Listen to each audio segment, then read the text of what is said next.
Why do you like Shakespeare? It's fun and like I guess it's like relatable, but mostly fun. I don't know. I'm a theater third. We do weird shit. I don't know, like when we read it in high school, like I enjoyed like class discussions about it and like talking to like a group of people who are like reading it at the same time, like sort of for the same reason. Like that school, like I directed like study of Shakespeare, but I don't really like just like plays for the sake of like plays, like just write a new play. Like why do you need to keep doing Shakespeare's plays? Like just read it, learn from it, and then write a play.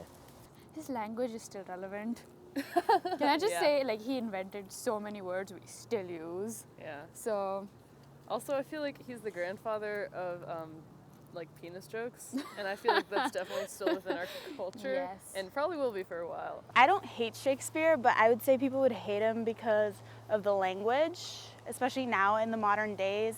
People get easily distracted by everything. So, like, they wouldn't want to read Shakespeare as much and understand every single word and the accents and the different ways he establishes conflict and climax and all that. It's difficult for people to understand in the 21st century. So. Just the subject matter that he chooses to write about is really applicable and contains a lot of the human experience. I was talking a little bit before about how a lot of the adaptations of like film adaptations I've seen have been of his plays, like 10 Things I Hate About You or like She's the Man.